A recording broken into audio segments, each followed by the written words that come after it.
G'day, AJ Mahara here. I hope this air conditioner is quiet. You never know. Is there a part of people with BPD that knows what they're doing? That, in terms of relating in the relationship and really trying to make a relationship work, is there a part of them that kind of knows that they're working towards love or trust or what that even really means? Is there a part of them that knows what they're doing when their behavior is really affecting you and beyond, and when their actions, their emotions, their behaviors, all the various things that people with BPD can do untreated, and especially they're not all the same, but is there really a part of them that knows what's going on? No. Most of the time, absolutely not consciously. This is something I've talked about, online for 26 years, and I'm going to continue to be congruent and consistent as I have been over 26 years, 12 years on YouTube. So I went away for about 6, but, kind of got videos that go back 12 years, but you know what I'm saying.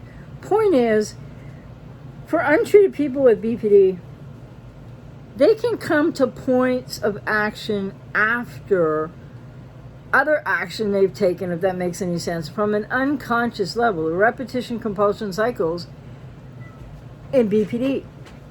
So, can they know what they're doing when they're punishing you or really going after you, to get you back? Back for what? Back for what they did. Doesn't that suggest that they kind of don't know what they did? They kind of really consciously aren't aware of what they're actually doing, that not only hurts you, devastates you, but it also devastates everything that they actually, most of them, know they want, but don't know how to get or to keep or to accept or to even go anywhere near. And why would that be? Because unlike other people out there that want to just go on and on and on about this stuff, knowing nothing about it, but claiming they know everything. And this is not me talking. I'm not saying I know better than every single professional in the world. But somebody out there is. And they think there's a part of the person with BPD, every single last one of them, probably they're just talking about women though, that understands what they're doing at all various different points of certain kinds of behavior, relational difficulties. They would also advocate or tell you that people with BPD get triggered to split the value you and then discard you. Like that, all of them. No, that's not true either. So what is true, and some people just don't want to realize, is that people with BPD untreated have a lot going on in the unconscious mind. Repetition compulsions from their early childhood adverse experience in 87% of cases of those diagnosed with BPD. And so this idea that in every borderline, because this is what you hear a lot about there, people just say they're all the same, that they know there's a part of them that knows what they're doing. Well, I would ask you to think about this. What part of them would that be? When they have arrested emotional development by the age of 2, which means they don't go through all the stages of early childhood development the way other people do, and so they don't have a self. And I'm going to quote Melanie Klein, mother of object relations, again to say, the psychological, attachment difficulties and the adverse experience, I'm just using different words, causes a psychological death of the otherwise burgeoning authentic self, end quote. So this is but one quote of millions, and not only an object relations theory, but that is what anybody who's worth their salt in knowing jack about BPD, as I happen to be an expert in that area, And on BPD specifically, for sure, without doubt, although some people would say, not really. But anyway, so when they have this loss of self, what part of a lost self is going to know what they're doing? And I say this in a way of explaining it, not excusing what they do. But they are driven by seeing you, experiencing you as a wounding parent, as object other parent representation of, in idealization, good parent never had, in devaluation, wounding parent. And it's so palpable, it's so unique an experience that people with BPD have that you can't imagine it if you've never had BPD. Guess what? I had it. I've been there, done that, healed and recovered, got the t-shirt. So, I think it's up to you whether you think I really am in the know or not. You know what I'm saying? But other people claiming to be in the know don't know jack. Because the thing is, when there's a lost self with the arrested emotional development before by the age of 2, it's not a broken brain. And the other thing it means is that these people untreated, undiagnosed, not understanding how they're affecting others, not understanding their own patterns that are very much self-sabotaging, as well as other sabotaging, and relationship sabotaging. This is something that people need to realize. And because once you've been through a relationship with somebody with BPD, whatever the relationship type, husband, wife, girlfriend, boyfriend, favorite person, it was your mother, it's a sibling, whatever the relationship type, once you've been through this, and it's not the person with BPD that does something to you that creates this, but then you get the opportunity, unfortunately from a lot of suffering and pain and confusion, and then some, to realize your codependency. And from there, get into therapy and start to work on your healing and recovery journey. And it's not all about the borderline. And nor is the relational rupture always all about the borderline. It might seem like that, but people with codependency have to realize you have your own stuff going on. Doesn't mean you contribute to the end of the relationship. Doesn't mean you're doing 50-50 what people with untreated BPD are doing. Doesn't mean that you're any more conscious of why you keep staying there and allowing them to treat you that way, as if you don't care about yourself, or as if you don't know yourself. Oh wait, that's right. People with codependency don't know themselves and don't care enough about themselves because they learned in childhood how to externalize that out and focus on other. I'll get my validation, I'll get what I need when I help that person, when I rescue the parent, when I help the parent, when I enable the parent, when I rescue the borderline or the narcissist, and when I rescue them and I fix them, or when I magically make them go to therapy, everything will be okay for me, thinks the codependent, before it comes to your conscious mind what codependency is really all about. And that these unhealthy relationships and the reality of the extreme unique nature of the complicated nature of recovery and surviving a BPD relationship breakup is just that.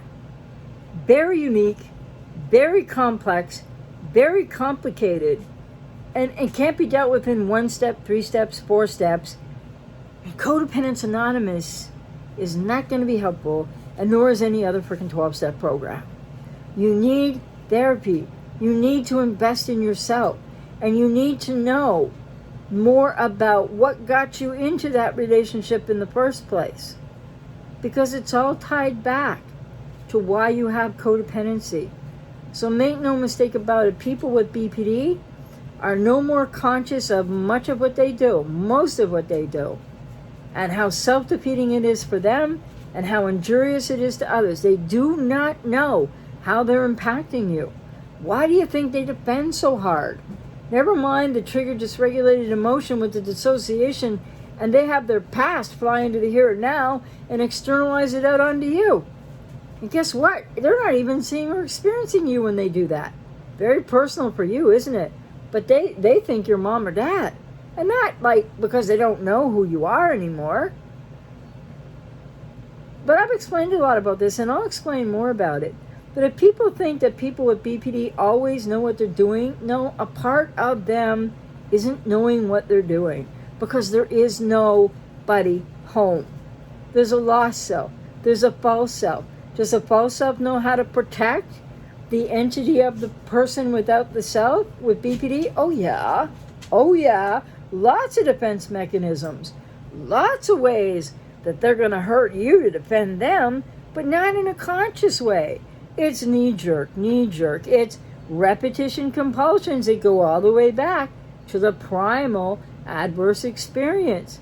So this idea that people who think they understand BPD, they don't know what they're talking about, but they got something to sell you, I think. I'm not sure. You might want to check it out. You might not. You'd be better off not to. Of course, I'm out here to work with you, and yeah, that's not free. But I have all this expertise to offer you. Straight up. That's keeping it real. To help you heal. And believe me when I say, and I know from the inside out from the past, arrested emotional development at the age of 2 is serious. And it is the reason that people have BPD, as it's so called.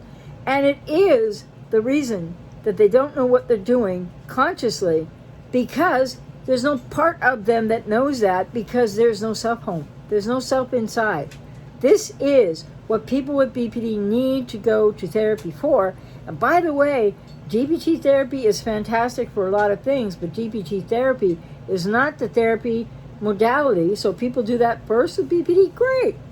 But then they have to get into the psychodynamic therapy. That's where healing, real healing and recovery happens, because it's finding the lost self inside the person with BPD. And then that whole process going forward. So if you've been doubting or wondering, does this person with BPD have a part of themselves that knows what they're doing? Not consciously, no.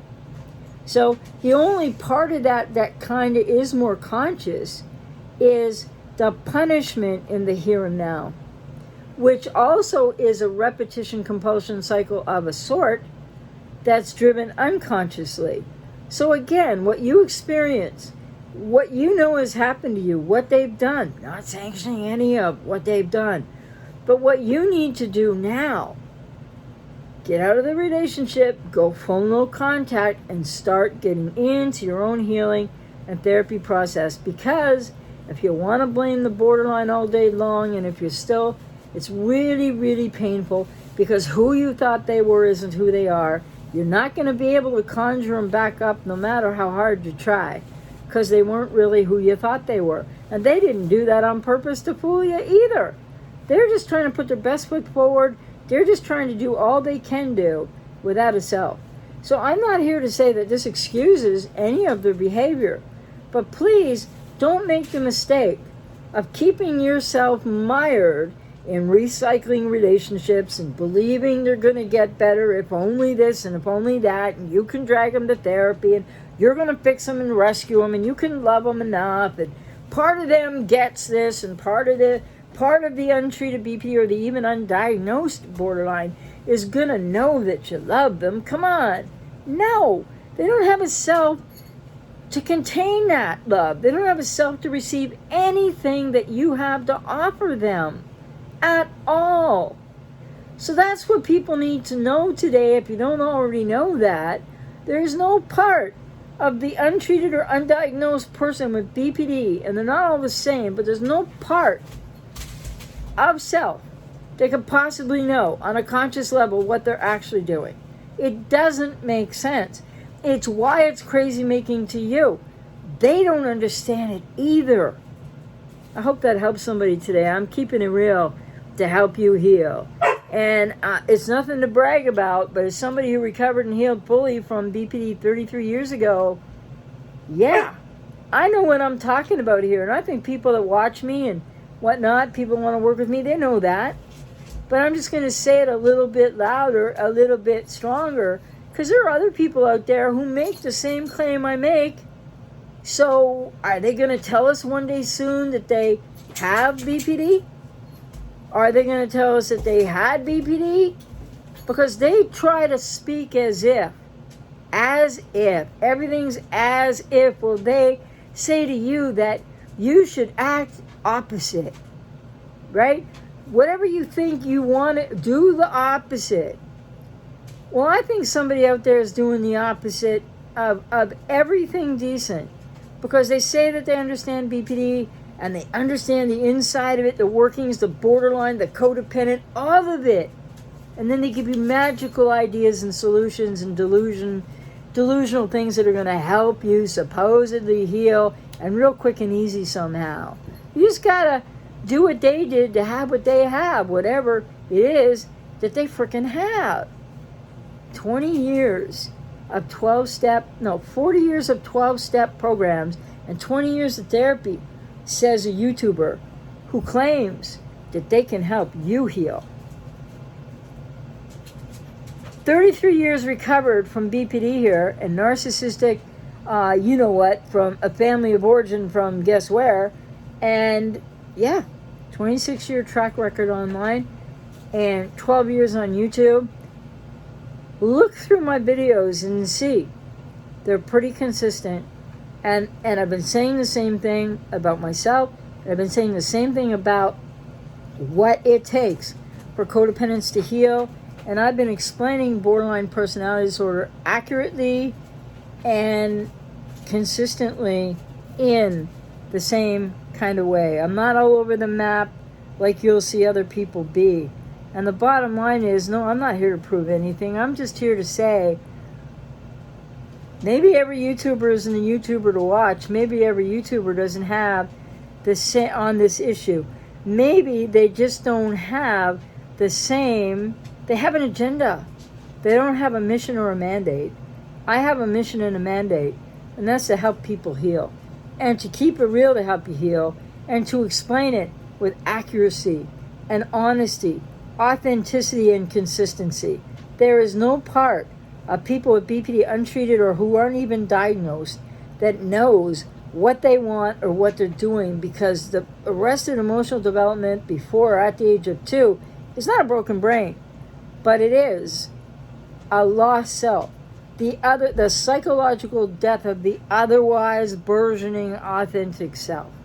So when people with BPD get into treatment and healing and recovery and go through the process, which might start with DBT and then needs to be followed up after that with a psychodynamic modality of treatment, yes, they can find the lost self.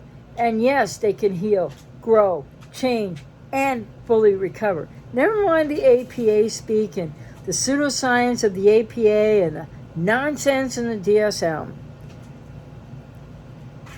If you want to keep believing other people's, promises to you that things are simple, you can just do what you want. But the other thing is, people with codependency need to realize you've got to stop focusing on the borderline. You've got to, or you're not going to get anywhere. It's the first major block to maybe helping yourself out of the relationship, but it's the first major block to getting into therapy. It's the first major block to starting to focus on you, or learning how to focus on you. So make no mistake about it, there's no part of untreated or undiagnosed borderlines that knows consciously what they're doing, consciously what they're after, consciously what they want, what they need, and they have no self. So no self-coherence, no self-cohesion. If they have no reference for self, guess what's missing? Reference for other. That would be you. They don't see you. They don't hear you. They don't know how they impact you. And it can be a little bit different in a punishment and revenge aspect of things, but that's a more here and now thing. And they still don't understand what's driving that, because that comes from the unconscious that's driving, and the false self that's driving everything else. And it is a massively painful thing for people with BPD. And that's not to justify their poor behavior or anything like that, but it's to say to you, the person on the other side of somebody with BPD, or you've been in a relationship, or maybe you're thinking of going back, or Maybe you haven't broken the unhealthy bond and you're still at risk of, like, if you get hoovered, maybe you're going to jump into the next relationship too quick and you're going to meet another one. Because you don't know you as a codependent. And you aren't focused enough on you. Why are you thinking about them? Sorry, why are you thinking about them? Are you still talking to them? Are you looking at their social media? Are you going to reverse stealth hoover? Are you going to welcome a hoover? Are you somebody that says, I went no contact, but geez, they still have your phone number? It's up to you, right? But take codependency seriously. Be careful who you listen to. And listen for accuracy, consistency, and look at people's histories of work online and background and delivery and everything, and then go from there. But there is no part of people with BPD that accepts your love, gets your love, loves you back, or anything in any healthy, adult, reciprocal, mutual, consistent, or congruent way. And that doesn't make their behavior okay. And I'm not trying to guilt anybody here with codependence by any means, but you need to wake up today if you haven't already. You need to know why you're accepting their behavior. Rather than try to dissect, why are they doing this and they must know what they're doing, how about, do you know what you're doing? And I mean that with respect. Do you know what you're doing? Do you know what you're putting up with? Do you know what your externalization, your repetition compulsion of externalization cycles and what codependent relating really means? Do you know what your part in the unhealthy bond is? Because that's what you need to know, not more about the borderline. Take care.